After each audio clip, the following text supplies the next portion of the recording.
Start now.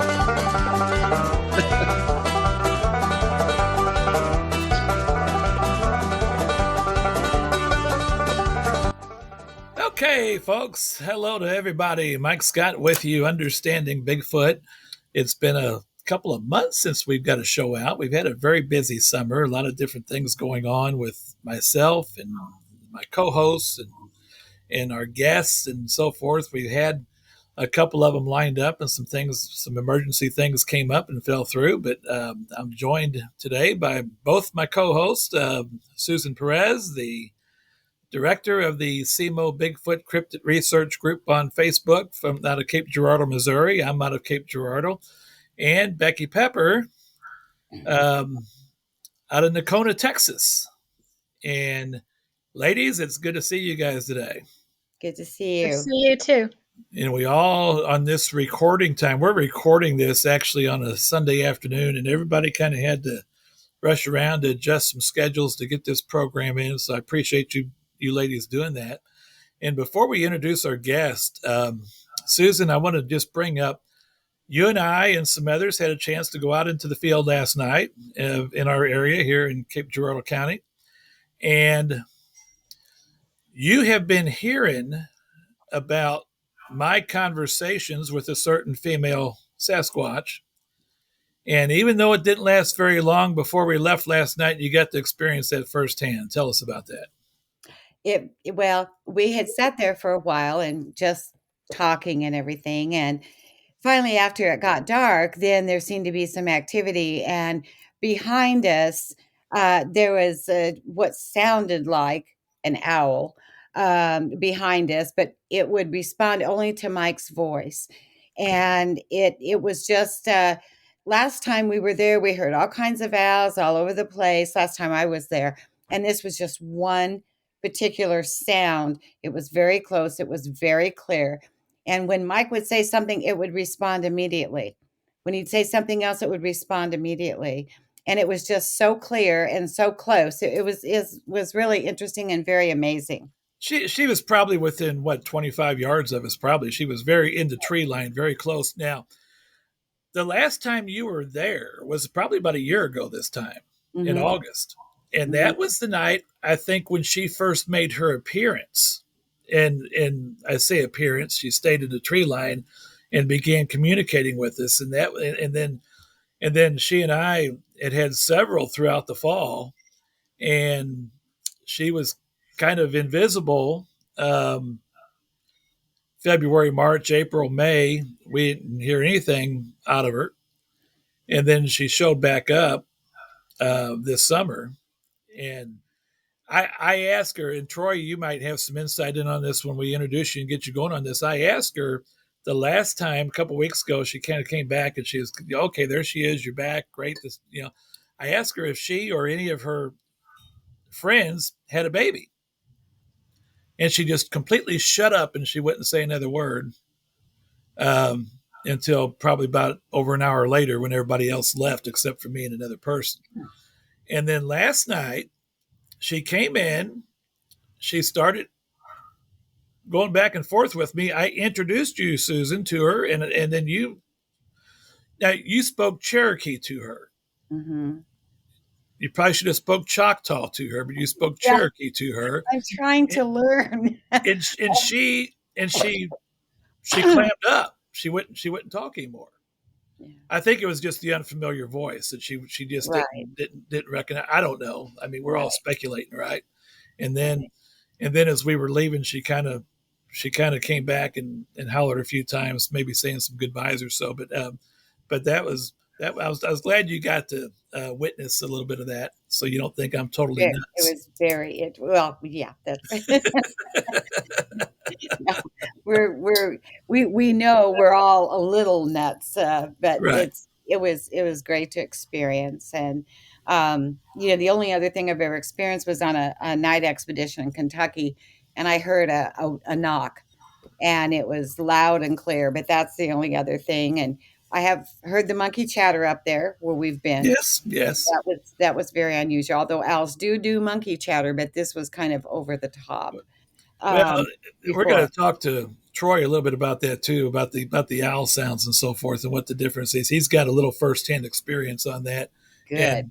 and even more so than us. But our guest today is Troy Hudson. He's from southeastern Oklahoma, Kiamichi Mountains, one of the hot spots of the country when it comes to Sasquatch activity. And Troy is with the probably the one of the lead researchers with the Choctaw Nation, and is very involved in his community down there. And Troy, welcome to the program.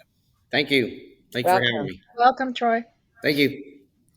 Troy we got in touch with Troy through Becky. Actually, Becky's got they have a mutual friend that's been out with Troy, and Becky knows, of course, North Texas, where Becky lives in North Texas. She's probably just about 10, 15 miles from the Oklahoma line. You're pretty close to it, right, Becky?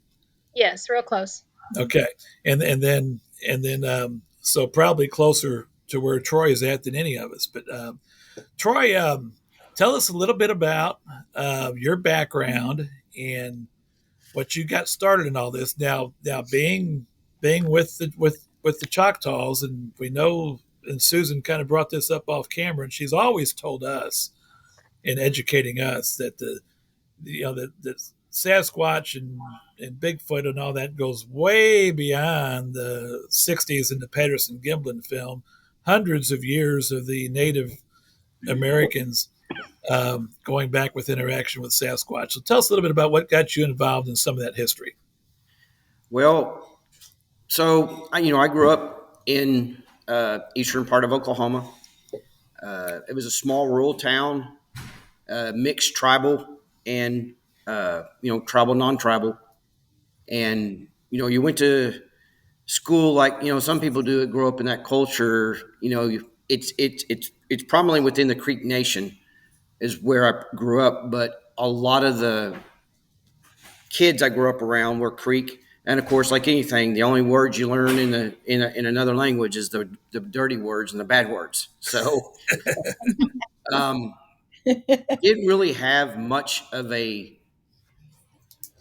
the word Bigfoot was never used around me as a kid, but there were other terms that some locals used, the woolly booger, um, and them. So graduated high school, went into military, went overseas, came back. Long story short, I go into law enforcement. My father was in law enforcement. I go to work for the federal government, and I am, my office was out of Dallas. This would have been 2004, and everybody, there in the office, and everybody knew where everybody was from. And one of the guys, that I worked with, came into my office and said, "You're from Oklahoma. Have you ever seen a Bigfoot?" And I said, I don't know where he was going with it. I said, "Well, what do you mean?" He goes, "Man, I'm playing around the internet and found a website that they're having a Bigfoot expedition in southeast Oklahoma." Well, that sparked my interest. I'm like, "Okay, so where at in southeast Oklahoma?" And he was trying to pronounce it. So I just got up and went in, to his office. There it was on the website. It was the BFRO, and it was Honabi, Oklahoma. And I'm like, huh. I used to go through there as a kid because there's a Boy Scout camp I used to go to. I had an aunt lived in Tallahena and an aunt that lived over by Smithfield. You go right through Honabi. And I'm like, very interesting. So when I went home, I reached out, sent an email. Matt, replied quickly. We had a phone conversation, and I attended that expedition. During that expedition, there was a lot of stuff that occurred that was bringing back some childhood memories of things that I heard in the woods and some of the sounds that, us as kids could not identify. Human figures, in the moonlight, just all that kind of flooding back. And, you're spread out in the area where the expedition is, and everybody, Matt's going around on the radio having people do whoops, calls. Well, nobody was answering anything. Nobody was making any calls. And finally got on the radio and he said, "Hey, Troy, make a whoop or a howl." And I'm like, Okay, I have no clue. Now, who is this telling you to do that? Matt Moneymaker, Man Moneymaker. Okay, curator of the BFRO. Finding Bigfoot guy, BFRO guy. So I did a long howl. He got on the radio and goes, "That was pretty good." We instantly up because we were down down kind of on the river, so the ridge line is right above us, and right above us instantly, reply, reply, reply, reply. Wow.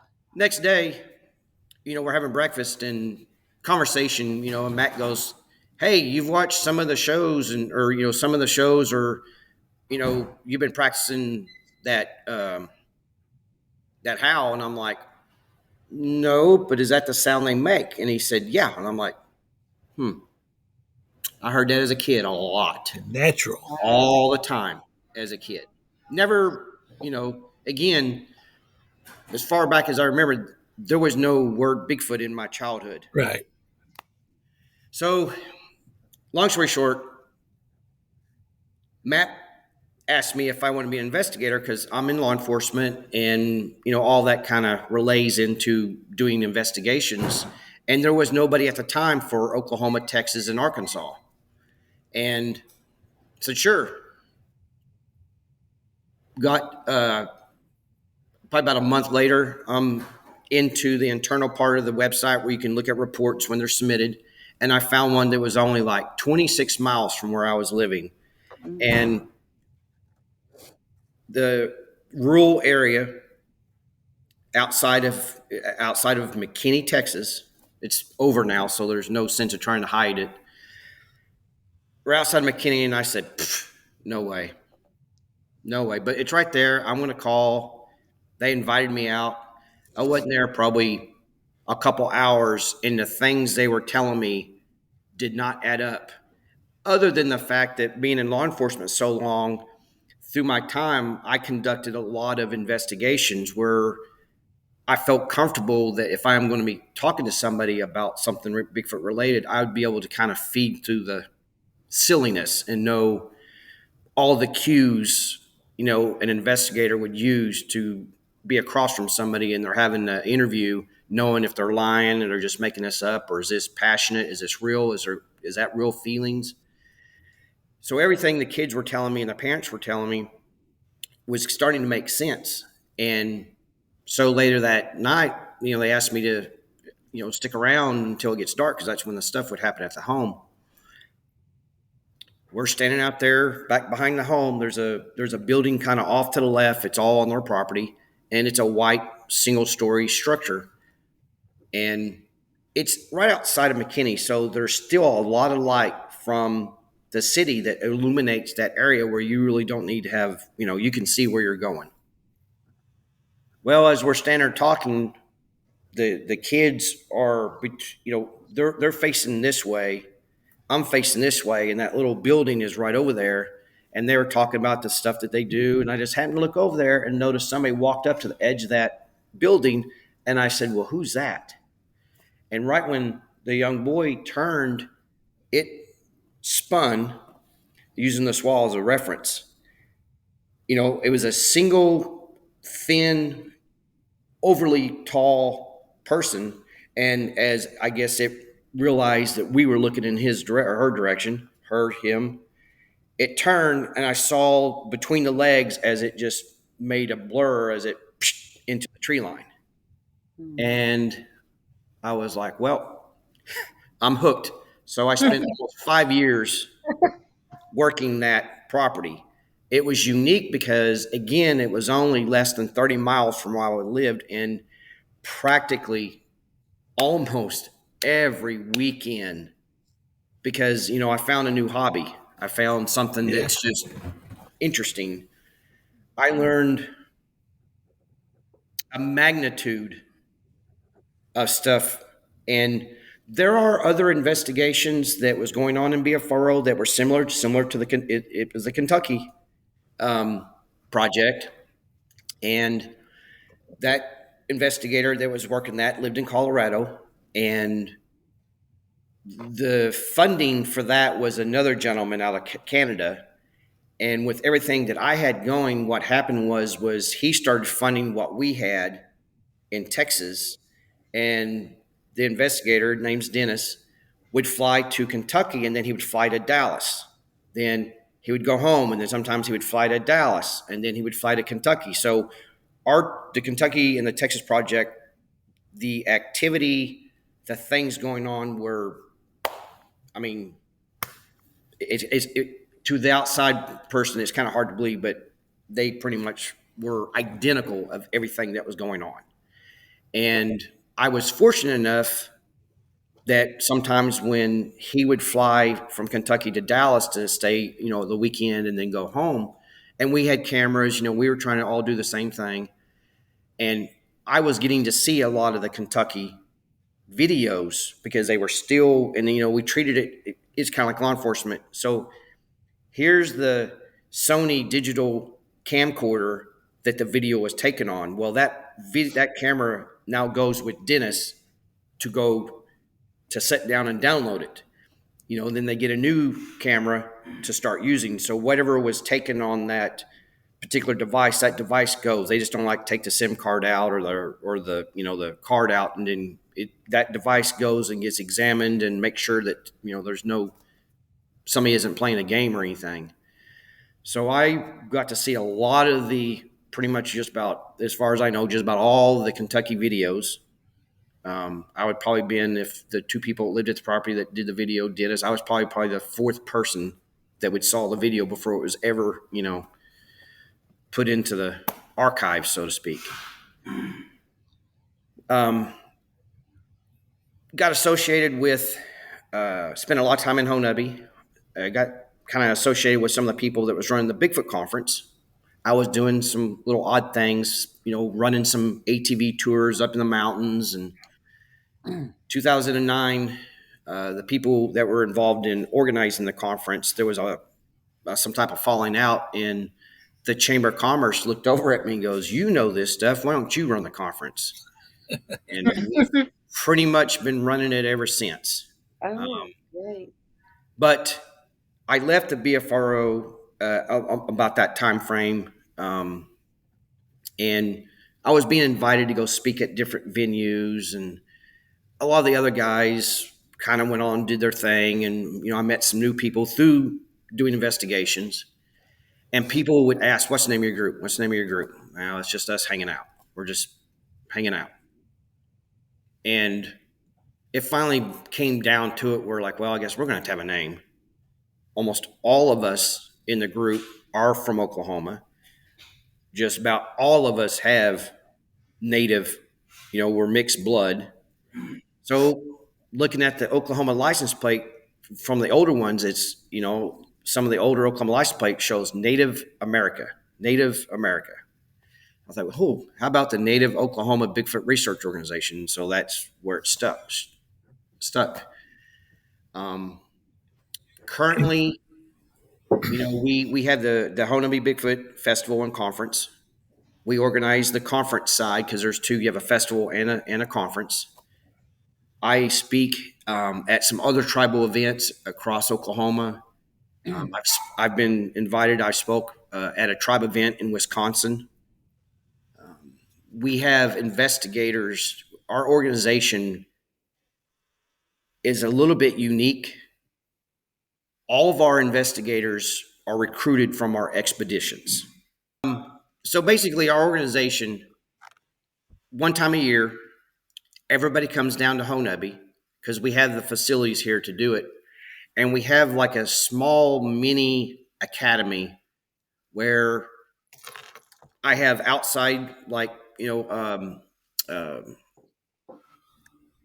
I'm just having a Sunday brain event here. That's okay. We all do it. He would shoot me because I see his face, but I can't see his name, but he'll come to me in a minute. But I have other people come in and help do presentations, and it's kind of like an in-service training for the guys and gals that's been in the organization for a while. And then if we have new investigators, they go through that training too. And so basically they're being, they're covering, taught how to do, meticulous photography, video, videoing, what's the best way to take it in the shadows, just all about photography and videography.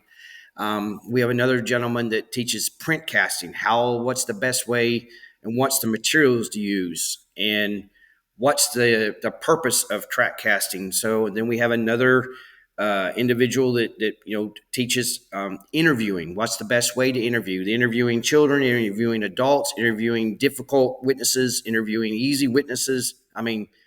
So basically, they're going through a whole rampant of education of what they're going to be using. And then we have a mock investigation where we have some of the other people that play witnesses. So that way, during the training in the evening, they can actually go and do a mock investigation. The new trainees go and do a mock investigation so they can see how everybody else is, and they kind of take turns asking questions.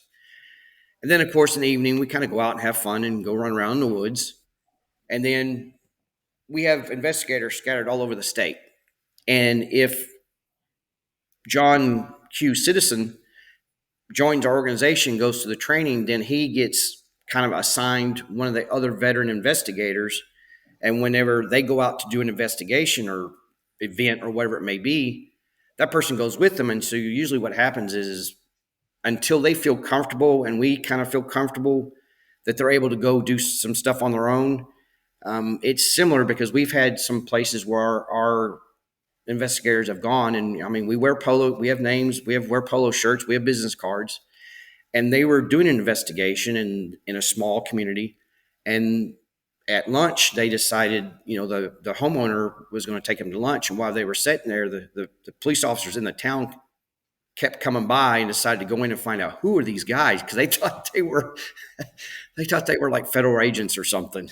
Because they were, they're dressed nicely, they're uniformed, they're wearing the same polo, and they handle themselves like who are these guys?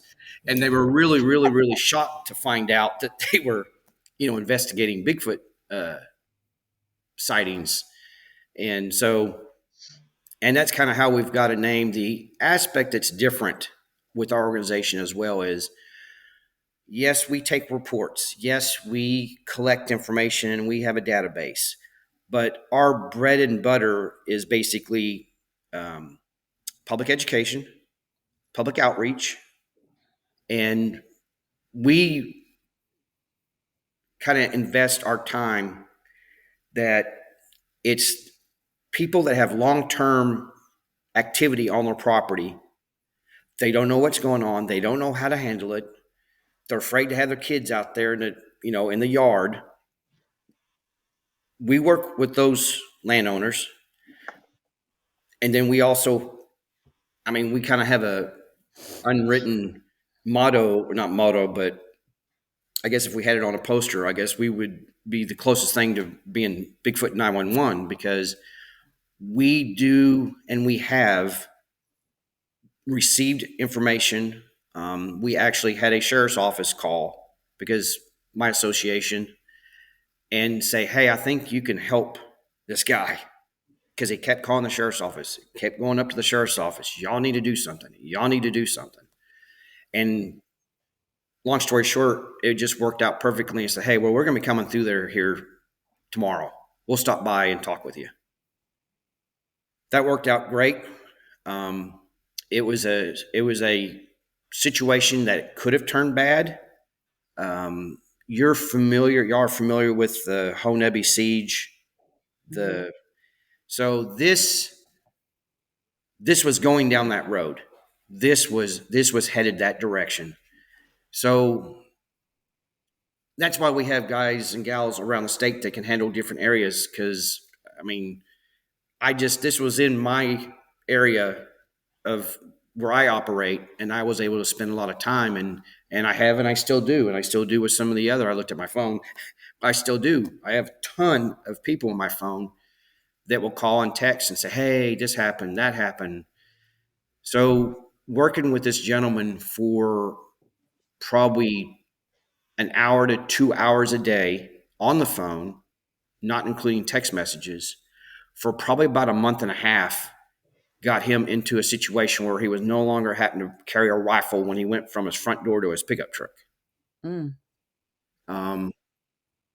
And about another really almost another 6 to 7 months before he was extremely comfortable of just standing in the window of his home and not worried about one turning and looking right, having a face-to-face encounter at the window. These things go on all the time. Those type of incidents occur all the time. A lot of our stuff is by word of mouth. Somebody will know somebody and say, hey, you need to reach out to them. We get a lot on Facebook. But we get a lot of roadside crossings and so heard this and so heard that. Just the way I operate and our guys and gals operate is a roadside sighting, you're fishing, you had a sighting. Those are all good and well. But the problem is if you were wanting to really do it the right way, wherever that location is, where you just spend time to go down there to look for physical evidence, in reality is contaminated because that's a public road, that's a public state park, that's a public area. When it's on private property and the landowner goes, you know what, we don't go back there. Nobody goes back there. Well, that kind of tends me to go, all right, well, if you don't go back there, your neighbors don't go back there, your kids don't go back there, and I go back there and start running around and start finding things, well, now I can start eliminating the process that was human involvement.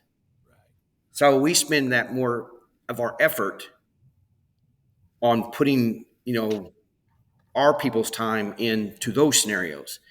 I still love to hear roadside crawling. We had one of our guys actually had one not too long ago, happened right in front of him. But when you go to a public place, a roadside crossing, the thing about a roadside crossing is one walked across the road in front of you. Okay, let's go to that location. We pull up, we get out of the vehicle. Well, I really got nothing to do here because he walked from that field across this pavement, went into the bar ditch, or we call it a bar ditch, in the bar ditch, walked through those trees and went on that way. That's private land. That's private land. I don't have permission to go there. So all I'm doing is just going to stand here and look at where maybe he crossed or she crossed. So, I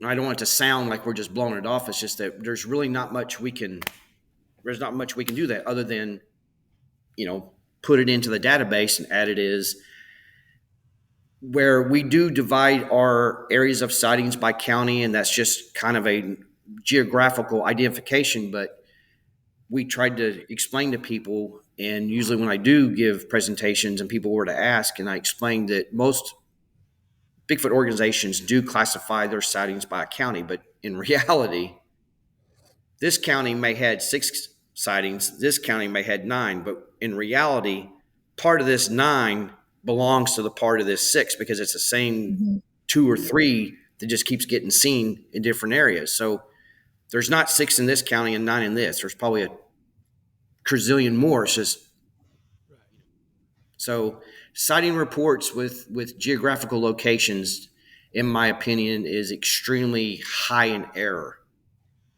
The only time that we can physically say we know how many are in this area is that when we've had some expeditions, we break our groups down into groups of 5.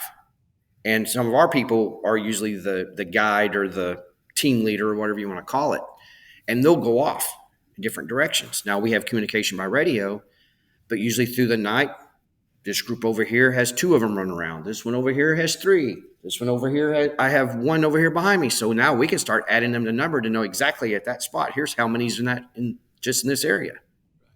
So there is, in my opinion, in the Bigfoot researcher world, and we're nowhere experts and we're nowhere the best. We're nowhere near that. It's just that we've learned over a period of time that when you come to population numbers, locations, there's a huge margin of error there because you would have to be in the woods 24 hours a day, 365 days a year in that spot to know what goes on in that spot. I tell people, Troy, when they ask, well, how many do you think there are? Even in the area that I frequent or nationwide or statewide or countywide. And my answer is always a lot more than people think. Mm-hmm. but we have no idea of knowing how many. But I do think there are a lot more than people think. Um, the You mentioned your conference. Tell us real quick, and we'll get on. When does the conference take place there in Honaby. Honaby? Honaby. I want to say Honaby. Hanoiba or something. Honaby. I've I, always pronounced it differently, so it's good. I Normally, would when say does that conference take place? it is September 30th and October 1st. It's a Friday and Saturday, which we are less than, Yes. we're just over a month and 2 weeks away, I believe. Now, Becky, one of these years we need to get together and go to that conference because Yes, we do. now let me ask you, Becky. He mentioned Huh? the first investigation near McKinney, Texas. How far are you from McKinney, Texas? Do you know? About an hour and a half. About an hour and a half. I'm northwest of there. Okay. When Yeah. when I was You're northwest of McKinney, right? I am northwest of McKinney. Okay. Yeah, I was surprised to hear that because I've been to well, McKinney you're Okay. gonna be a few surprised. times. You're gonna be surprised to hear this. When I was with BFRO, I took I'd have to go back and look, but I took multiple reports from Nakona. Ah, Really? there you go. Most of my time was spent, other than the fact that I'm from Oklahoma. Now that's where I spent a lot of my time. But back and forth, I spent just as much doing, Fannin County, Lamar County, Red River County, Bowie, Carthage, Texas, Maybank, Athens, Palestine, Tyler. I mean, I can just go on forever. I mean, I'm majority. wondering if they were out by the lake area. Yes, yes. That's where I'm wondering because I've been out there a few times lately, but Well, People would be surprised of where they would be. Maybank. This is a long, long, long time ago, and the sighting occurred long time ago. But he was a police officer, and he finally just felt compelled to get it off his chest. The event had happened, many, many years ago.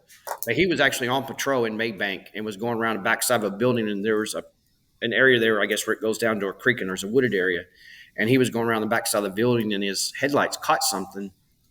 And so he's using a spotlight, and he shined it over there and hit the dude right in the face. He said wow. he took off, and he heard him take off. Wow. Troy, Becky's about to send next week. This week actually. She'll be sending her third out of 4 kids off to college, so she's going to need a hobby. So I've been looking for the. I know. I've been she can looking help you all over. in that portion of Texas. She can help you on that. So she's going to I need would a love hobby. to.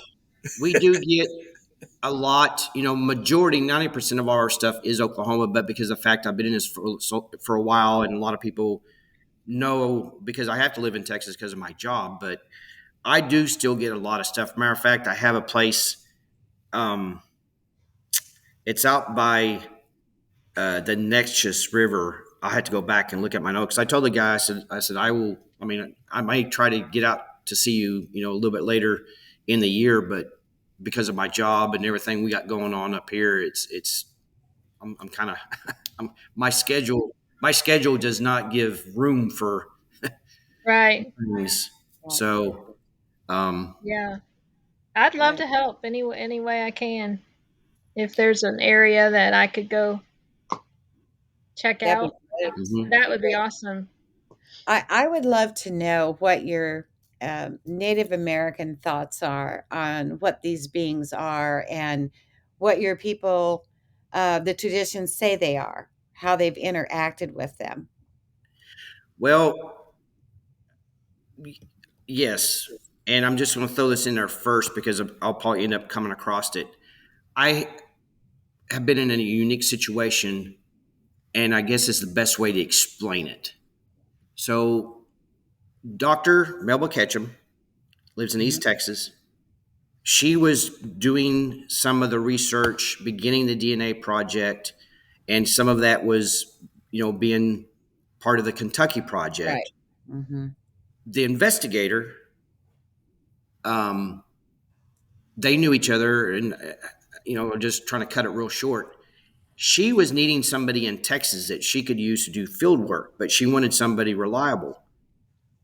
I guess if you say me reliable, but um, she says, well, there's a guy that's running an investigation like he's doing in McKinney, and he lives right there north of the Metroplex. And he's also a law enforcement officer. And she said, great, put us on the phone. Her first conversation with me on the phone was, what do you think they are? I said, well, they're a people. She goes, what do you mean? I said, well, they're not an animal. And and that was just by spending that time working that Texas investigation at that location. I really did not know what I was walking into, of what I was really dealing with. But after watching and observing, listening to the kids at the house and the mom explain some of the stuff that goes on, and then my own personal observations and interaction and all this other stuff, these guys ain't an animal. These guys, they're a people. Mm-hmm. So also finding the right person, with certain tribal elders. But to answer that question, when Melba asked me, what do you think they are? I said, there are people. She goes, well, where do you think they come from? I said, well, that I do not know.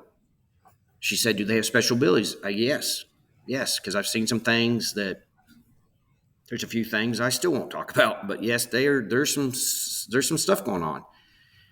And so she goes, well, what do you think of a connection with the Bible? And that's when I said, well, to tell you the truth, I had a rough childhood, and we never went, after my dad passed, we never went back to church. I said, so I don't know nothing about the Bible. And, but that was years ago.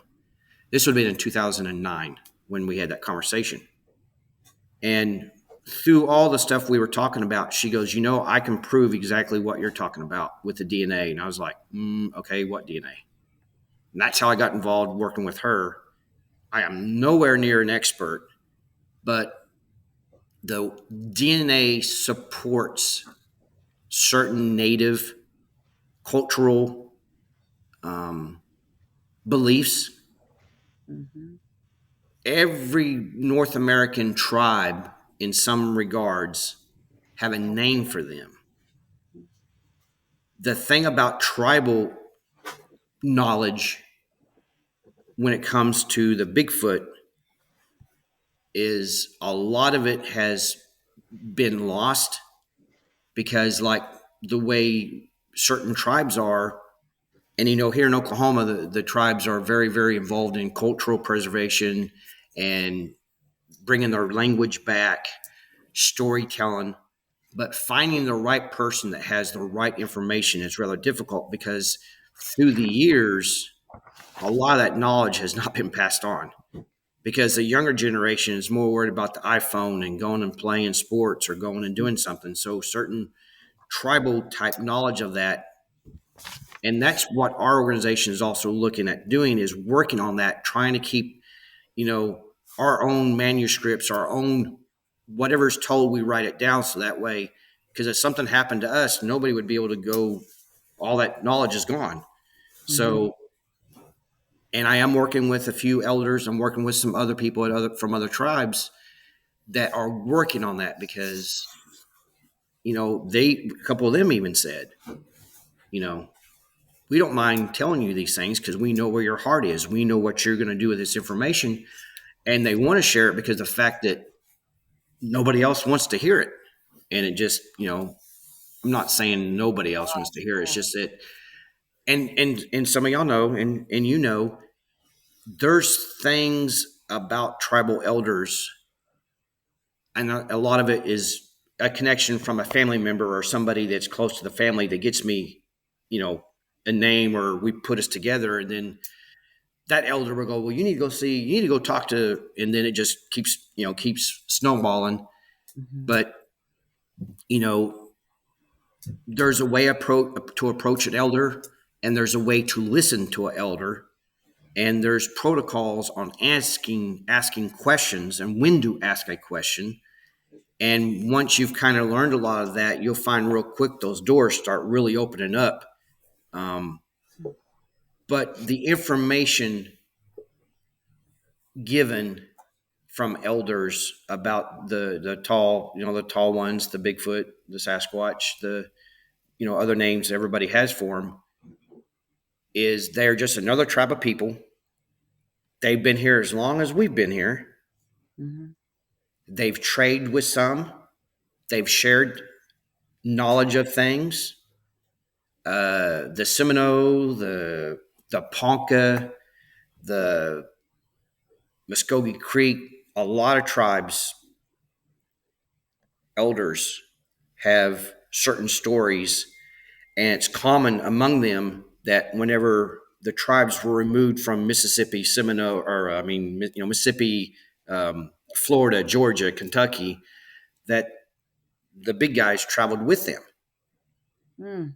Um, but here's another thing. So, and this is, and I've kind of tried to explain it this way, and this may help to a certain degree, and may help somebody. And my computer is deciding to send me a message. Choctaw Nation, over 200,000 enrolled members. They're scattered all over the United States because the chief, he flies to California and to Arizona for, because there's little pockets of populations of Choctaws across the country, and they build them community centers and they have tribal events. So 200,000 people. All right, you want to go talk to an elder. 200,000 people. So knowing the right person and maybe the powers to be, as far as, how you want to say certain spiritual things, the stars were aligned and it fell on the right day, the right time, and you're able to meet somebody. Or is it on design? Is it on purpose? But out of 200,000 enrolled members of the Choctaw Nation, I think I've talked to probably 4 really by definition of what a tribal elder is. And they have similar, and I kind of do my homework. Those elders don't know each other. Again, the enrolled population's over 200,000 enrolled members, and these elders don't know each other at all. No family relation. One doesn't even live in Oklahoma. But it's interesting that their information and what they have to say is almost identical, with some differences in maybe locations or a word used or something. And there's other, a lot of people reach out to us and say, hey, can the Choctaws answer this question? Well, we're not speaking on behalf of our tribe. We just have a relationship with some of the tribal communities, and I have a real strong, relationship with a lot of the leadership and some of the higher ups in the Choctaw Nation, because I actually worked for the tribe at one time. And through that and through my job, I get to meet everybody. So, official stands from the nation. And that's the other thing that some people take. Well, you talk to, hey, the Choctaw said this. Oh, the Choctaw Nation said that. Well, really, no, they did not. A tribal elder happens to be an enrolled member of the Choctaw Nation, shared this information. That officially did not come from the Choctaw Nation headquarters. Same with the Cherokee. My cousin's father is Hickory Star, extremely well involved in the Indian Health Authority. I mean, he was very instrumental in getting the clinics into the Oklahoma City back in the 60s. Very influential. Matter of fact, Redbird Smith Stomp Grounds, that's that side of the family. I mean, we have some medicine guys on our side of the family in that area. But when his father speaks, or even Scott speaks, or I speak, we still explain that, hey, we're not speaking on behalf of the tribe. It's just that's the blood we have in us, but we know our traditions and our cultural aspects of the tribe. But people kind of get it sideways when they say, hey, what's the Choctaw say? Well, I don't know what they say, but I can tell you what this elder told me. So, we try to help educate and set the record straight, and that's where a lot of the mainstream parts of that say, well, the knowledge is with the Indians. Well, it's knowledge of the individuals in the tribe, The individuals that have tribal knowledge. experienced. It's the person. He just happens to be Ponca or Cheyenne Arapaho. But people kind of get it where they're like, well, this is what the Cheyenne Arapaho say. Well, no, not really. It's So just that memory. let me ask you, Troy. Do you? I'm assuming. Do you buy into the Dr. Ketchum DNA results? 100% because I've been with her since 2009. Even one of the other gentlemen in our organizations met him on an expedition, or I met him on an investigation. We became friends, and he has logged. His name's Tim. He's logged more hours in the field. He's logged more than any of the people that get on these stages and speak. Because that's why I say that's where you get your information. That's where that's how you know what you know. You got to put time in the field. But to answer your question, is basically, and I do everything I can to, defend Melba, because I've been through her through this entire. I mean, she's been raked through. I mean, it's Oh it's yeah, horrible. I understand that, and I think that the three of us are on the same page in those beliefs as Right. well, with They what we've tore read her and studied. apart. Yeah, they've tried to tear her apart They still forever. do, and they still do. Yeah, yeah, and But it's in the sad. in the defense of that, so I've became a knowledgeable person on DNA through these years, and people always say, "Well, it can be faked and all this other silliness." Well, the problem is she did not do the DNA; the labs did, Yeah, Mhm. and it's a blind study. yeah, Yeah. So if they find a monkey in the Amazon or a bird or whatever it was back kind of during that time frame, and they had one nuclear genome that proved the existence of that. Well, it's kind of hard to not wrap your mind around it that she has three whole nuclear genome to Mhm. prove the existence of them. So what is one? I mean, is three better than one? You have three. Now, how do you right, fake yeah. three nuclear genomes Mhm. from a scientific? I mean, it's just.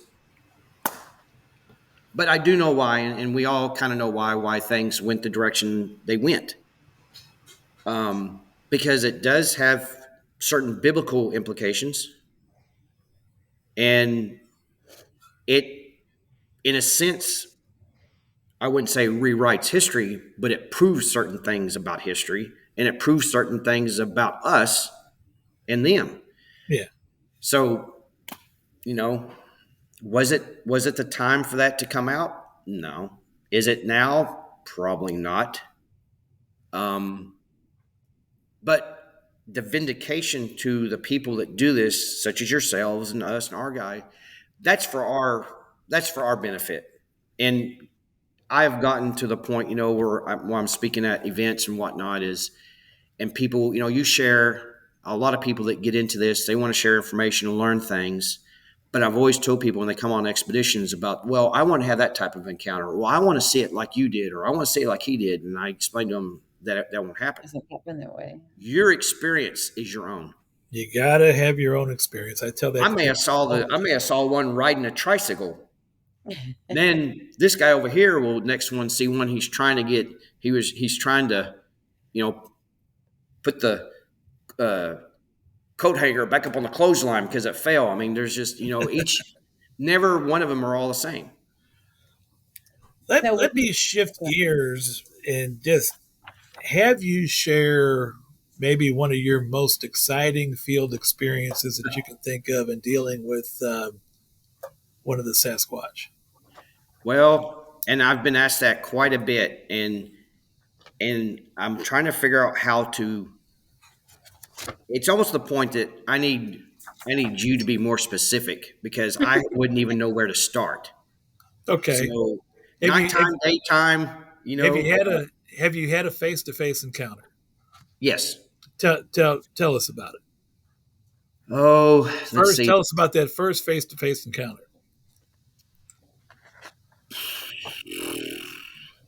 I'm trying to get one that would be really cool. They all would be really cool.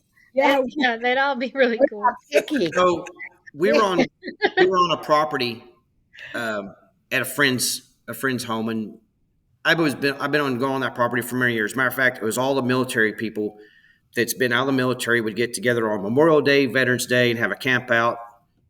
And years before that, there was one day I was out there walking through the woods and found an X structure, and I thought, oh, well, okay. Kept on walking, found an arch. I started paying attention and realized, you got to be kidding me.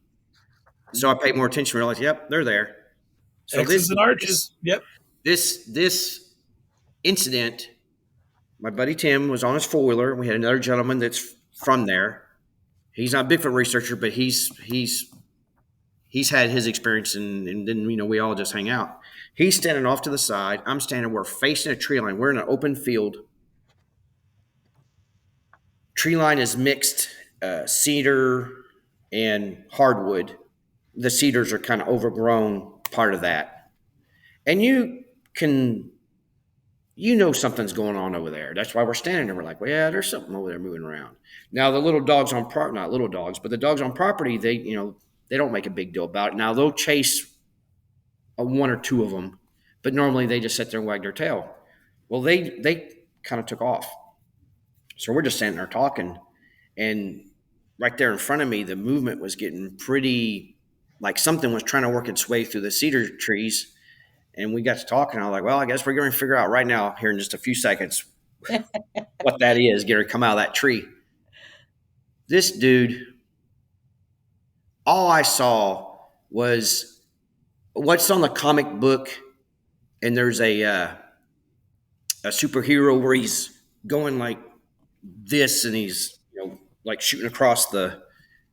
It looked like he was, as he came out of the tree line, all I saw was his face, the shoulder, and the arm swing as he was. And I found myself here, but when that occurred, I found myself over there behind everybody. As I turned to run, I felt the breeze as he shot by. Oh, wow. Tim's standing there, or he's sitting on his four-wheeler, and he goes, really? Really? Leave me like right here? The other boy, he heard the footsteps. He didn't see it. I saw it, but I did not hear the footsteps. All I saw was a freight train getting ready to have a nose-to-nose encounter, and I shot over there. My feet probably never even touched the ground, and he shot and went that way. And I mean, who knows where he went, but he went by. That is probably, as far as one of the close to close, but that's one of the ones that I realized after that and a few other type incidences that they're just wanting to jack with you. They're just wanting to mess with you. They're not going to do nothing. I mean, I would really have to probably make them mad and probably do something that would cause them to, but they would just leave and go away. But there's been, I don't even know how many that I think they get a kick out of it just as much as we do, even though they put the hair on your arm, stand up for a few minutes. We can be their entertainment as well. Right. Now tell me, because you and I talked previously, and because in our area, and I've heard people all across the country say the same thing, they do a lot of owl imitations. Mm-hmm. And one morning, I live in the city of Cape Girardeau. I mean, I live in the city limits in a subdivision, house. And I remember letting my dogs out to take care of themselves one morning about 5 o'clock in a recent few months. And when I went out, a couple of backyards away, there was a barred owl caterwauling. And it was a barred owl. And it made me think the vocalization, the pitch and the loudness of the vocalization of this barred owl. I'm thinking if I were two more houses away, I probably couldn't hear it, or I could hardly hear it. And all these houses are right next to each other. But when we're in the field, we'll hear the quote unquote barred owl bellow from sometimes up to a half mile away. And I just think, and then the ones we hear up close, like Susan and I did last night, you just, and then the way they respond with you and so forth, we know they're not owls. So tell me about the time that you actually eyewitnessed the Bigfoot doing the owl call. We were on some private land, not far from, in the southeast area, southeast Oklahoma. And it was nighttime. I think we had a full moon. And there was a gentleman that was with me. He had some encounters, and that's how I got to meet him. Actually, he was friends with Tim, and that's how we met. Well, we went to this event on private property, and the lady living there has stuff going on, and she told him and said, "Come on, let's go down and see what happens." So they walked off and went across the little field down into the woods. So I'm back with everybody else sitting around the fire, and over here he lets one go. Woo, woo, woo. And everybody's like, "What was that?" I was like, "That's an owl. It's a barred owl." We're still sitting there. He does it again louder, and I kind of thought, "Whoa, wait a minute." Nope. So I got up, and that was the same direction that they went. It was down there in the woods. And I said, "Well, that couldn't have been her. That was a dude with a 50-gallon barrel chest that just did that." So I'm walking across and get to a barbed wire fence line, and there's a little bit of a break, and then you have the woods, and the moon is in front of me. And I got to the tree line, and there's some areas of where the trees are probably 4 or 5 feet high. They're juvenile oak trees and a few pines. And I'm sitting there looking, and I'm kind of actually trying to figure out where everybody's at.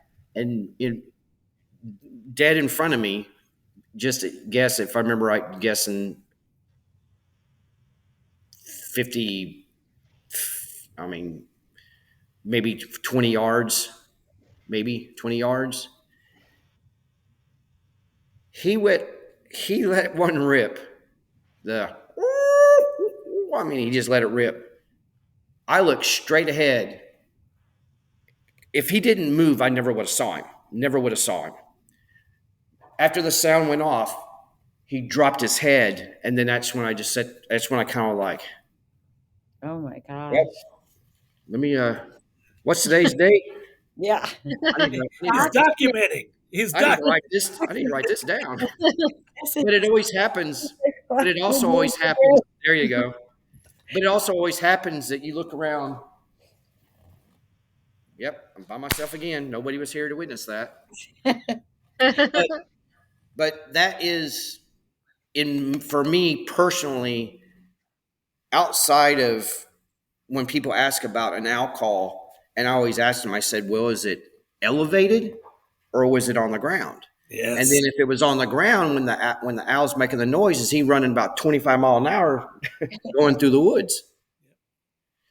Outside of not seeing what I saw, I would have to make the assumption like everybody else does. But witnessing again, if he would have froze and not moved, I never would have saw him. Mm-hmm. It wasn't until he dropped his head, because the hair on the body and the way he looked, he just masked in to the trees. Yes. Wow. The moon was in the right spot. There's no hair on the face. So when he went to drop his head, the moonlight was shining off his nose, his mouth, his chin. He wasn't a small dude. He was very massive, very, very, very big. But if he wouldn't have moved, I never would have figured out what made the sound. And I would have thought, well, that's a pretty big owl. You're right. Wow. And then you're right on up close. What direction is it coming from? Straight across or from the Yeah. treetops. Yeah. But Yeah. There's some here that when they do it, you really got to kind of just sit there and squint and think about it and go, man, that sounded way too good. But Yeah, the that's caveat is a lot of the times it's not coming from up in the tree. It's coming from right next to you, probably yeah, about 50, 60 yards away. yeah, like that's last night, right? Around them. Isn't yeah. yes, So because I've always tried to train the group, and it's so interesting to hear you talk about, teaching them how to plaster cast and teaching them how to interview. We've done all that, and it's because I've read so much, my brain's going to explode. But like last night, it was so clear and so pure, but so close. It was like, okay, it really sounded like an owl. But first of all, we heard no movement in the trees, like an owl flying in or anything. And I know they call to each other at night, but this was so clear and pure, and it wasn't way up in a tree. And it was just like, how high would you say, Mike?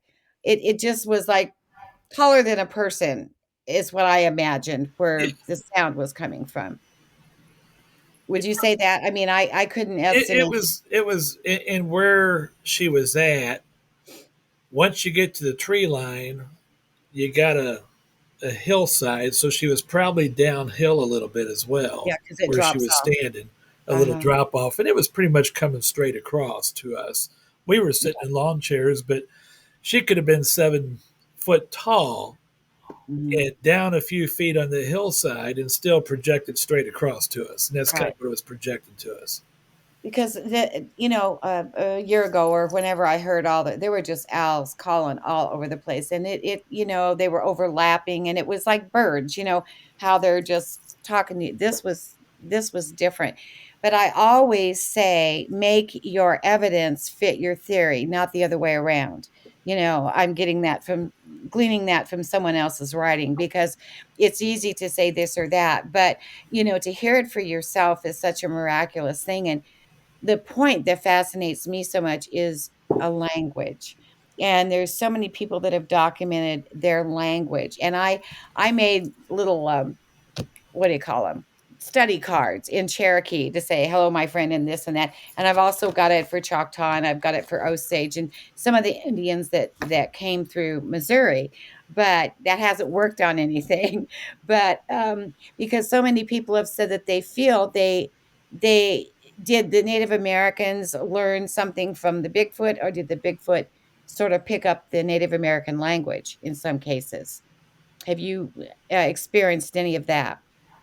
Yes. And I've studied quite a bit of that, but my own belief is if in any in you just go out on a ledge and say, well, if they are what they are and they are where they come from and what their blood lineage is, they would have that knowledge anyway. Their Anyway. knowledge, their universal knowledge is already there. I have had some reply back in Choctaw, but the way the Choctaw language is like most of the other languages. You say halito, chumachukma. Hi, how are you? But you also say that back. So if I say Mhm. halito, you say halito. So without really knowing, when I say halito and I get halito back, is he just repeating, Right, mimicking what I said, or is he actually replying back? I mean, we'll right. probably never know.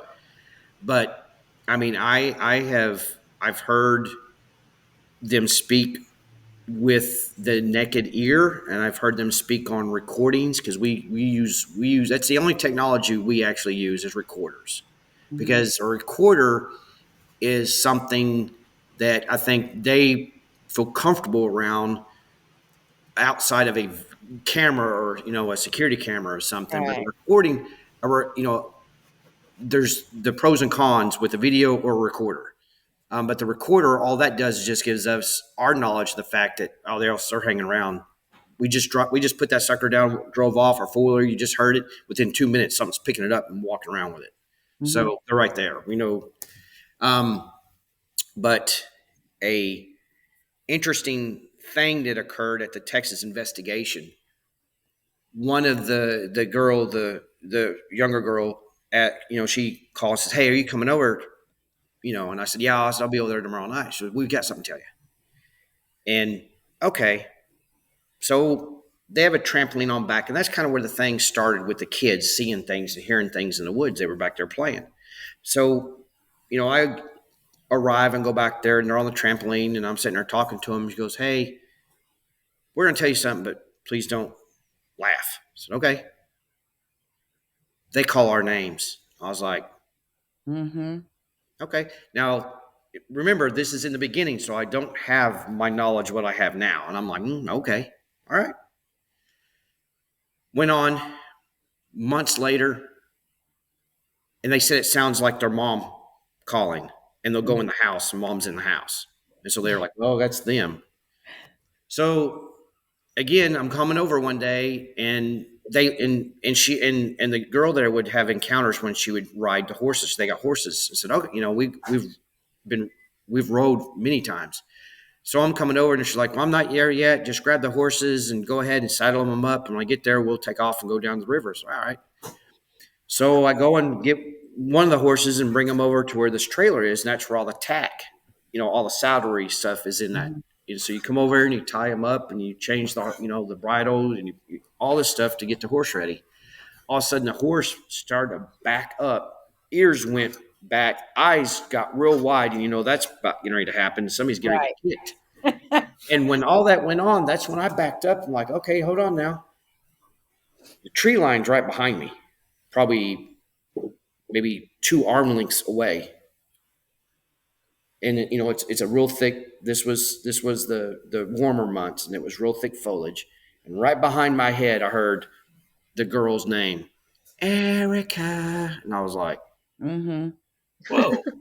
I untied the horse. The horse shot off. I walked back around the other side of the house, dropped my tailgate. They come driving in the driveway, and the mother gets out. She looks at me. She goes, "What happened?" And I guess, I don't know. I have a look on my face. I said, "The kids ain't lying." Like, what do you mean? I said, "The kids ain't lying." I said, "I just heard her name called from the woods, and it sounded exactly like you." That's Wow. Whoa. I heard hunters say that they have called their names when they're out hunting, and they've also called their dogs' names. It's a little off, but yet they're calling that would be amazing. It wasn't the fact that and there's some other things happen, in other events. It's similar to that. It's not the fact that they use the name, Erica, 3 syllables, not a big deal. It's the fact that it sounded just like her mom. I mean, They there was, mimicked, they mimicked that's the true. mother's I've heard call. that. I mean, there would be no, I mean, it just, and that's That what, that would what have to freak you out. Mm-hmm. Well, that was one of the moments. It was a game changer. That was a moment that I realized that, man, I've got to figure out who these guys are. This is just the most. And another, I guess, groundbreaking incident is, we didn't know any better. I didn't know any better. We thought, all right, you know what? They come across the river, they go down, they cross down there in the low area, they get over behind these trees, they get back here in this cornfield, and they come along the tree line, and they work their way back to the woods, back to the house. Cool. Let's go over there and let's get up in the trees at sunset. We'll wait for them to come in. Yeah, well, that was a great idea. I find the wrong tree that had ants in it. Oh, Well, the boy, he's in the tree next to me in a way, so I have to come down out of the tree. Now, we chose this area because there was a lot of ground clutter. There was a lot of broken branches, and we actually created a little barrier around us that if there's no way for you not to be heard to walk right up on us without us hearing it. I mean, so I sit down at the base of the tree, and he's right above me, and one leg is kind of bent, and I'm just sitting there, and it's just getting to the point. Now, one of the things that happened that we know when they're around, which started with the kids, is you start hearing them. They make that it's like a mourning dove, like a. we heard that last night. Oh, we heard that We last heard night. doves last night. And that's how we know they're working their way in. I'm going to interrupt you for a second because we were discussing, Matt, one of our guys we were discussing, and I was saying, that doesn't sound like a dove because it's doing Right. it this way, and the dove does it that way. And he Right. concurred with me on that. Yeah, we heard that last night. Go ahead and continue. So the noises stop, and there's other things that go on. And if you want me to talk about later, I can. But just in those days, I started having these weird feelings that I just knew where something was, but it wasn't like it is now. And I was sitting there and I started getting a cramp. So I went to move my leg. Well, when I moved my leg, I pushed a bunch of leaves and branches and stuff out of the way. And when I did, he was Right kneeling there. down right there. He Wow. got up, shot through the trees like an elephant. And I looked up at the boy and said, "Well, I guess you can come out of the tree now." The other one where I tell people you can't trick them, Right. you can't fake them out. They're always watching, and they're all knowing. Well, I'd say all knowing, but how in any fashion that we hear them coming back in there making their sounds to dead silence, to not even a raindrop or something fell and hit a leaf, that we go from dead silence for me trying to get adjusted to moving. He's probably within, we guess probably, well, we saw the disturbance in the leaves, that he was less than 10 feet away. Wow. How? That's incredible. It sounds interesting when you said if we knew their capabilities. Were you speaking of the theory that they are the Nephilim? In my opinion, is they are descendants of that bloodline. Mm. And because Melba, and there's part of the DNA, and I really don't know how you see that, but she tried to explain it to me, and I still don't understand. But they would be descendants of that bloodline, which gives them certain things that tribal elders have told, and things I've heard, that there is that's the reason why there's really no strong formal interaction between us and them, because if that is in their bloodline, you're you're treading into some very uneasy spiritual and biblical uh, do's and don'ts, and Mm. so, which not all of them have abilities. They're flesh and blood, but they also are a spirit. Some have capabilities that others don't. Some have capabilities that just, I mean, you you can't even comprehend. Absolutely, you can't even fathom. You had a better chance counting the stars at night in the sky than you would trying to figure out how they do and why they do what they do. Hmm. Which probably gets that bloodline from that lineage, and maybe that's where those abilities, the ability to understand pretty much any language and have compassion. They treat their kids, they're very strong, disciplined. Well, they have to Yes. be. Yes. They have a hierarchy in their family. Yes. And when one's a bad apple, he's kicked to the curb, and now he's out running around tearing everything up and making Yeah. people, scaring people and everything. So they're not much different than us, except That's what I was about to say. Yeah. they're non-materialistic. They don't need to know how to run a computer. There's no reason for them to know. Right. Oh They no. don't need to know how a car works. They don't. I mean, they live apart from us. Non-materialistic. It's just that, like with the native people in those days, you're going to cross paths at some point. And with the growth of people moving out of the cities into the country, into these rural areas, we do see a lot more uptick in events and incidents occurring where we are being more involved in going to these locations on rural properties and helping the people that, they're like, why don't I mow my property? I'm like, well, I'm not trying to be funny, but I just like, well, it's gonna be one of two things. You're gonna be you or them.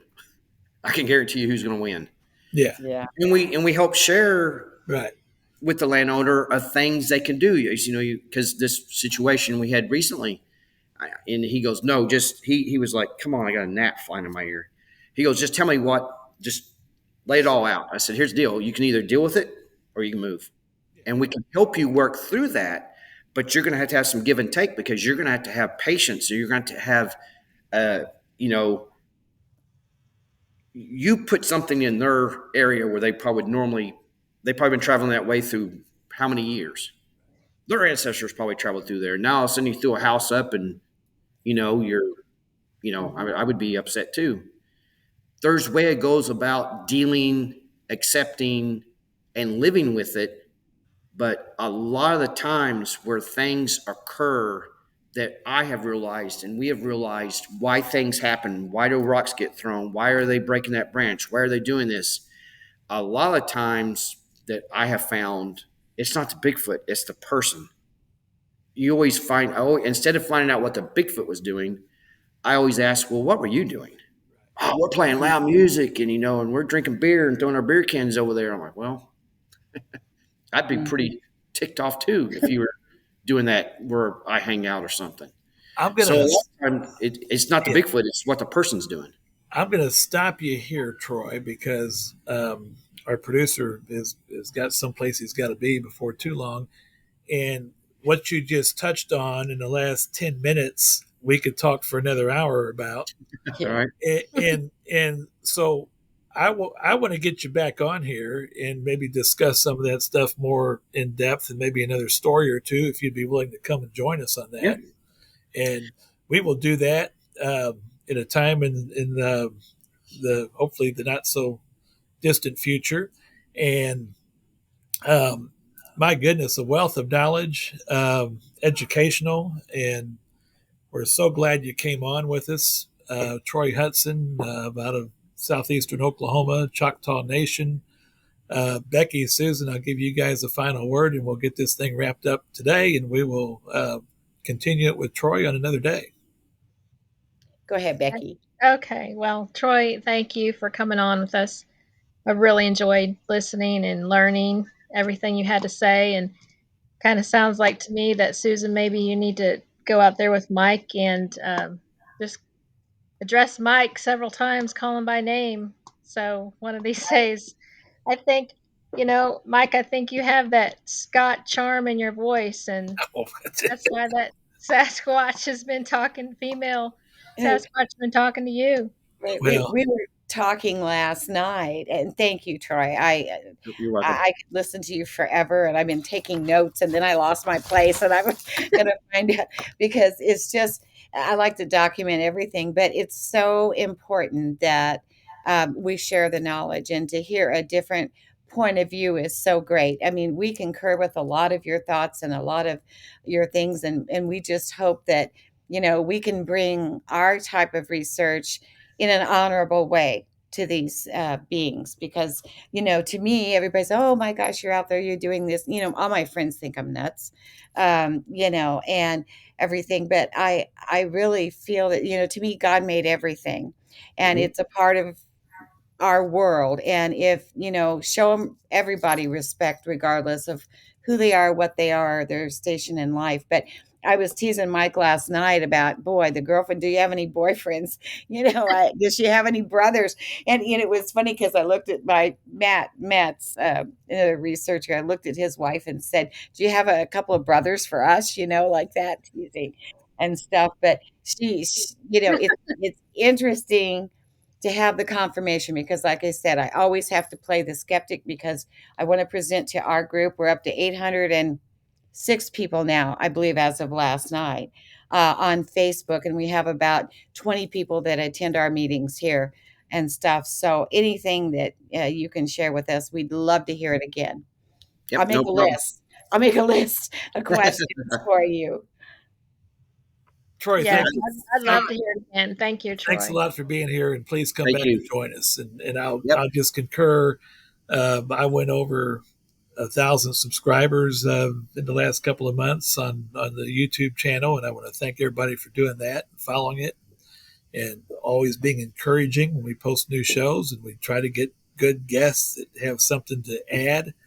And I think Troy is one of them. So Troy, again, Appreciate it. we'll get you back on and we'll talk more about what we left off with, because I think that would be an interesting conversation to have. So, Right. Sean, thanks so much for producing, and we'll let you get on your way. Folks, thanks for joining us, and we'll see you next time on Understanding Bigfoot. Bye, Thank Becky. you. Bye. Bye, Mike.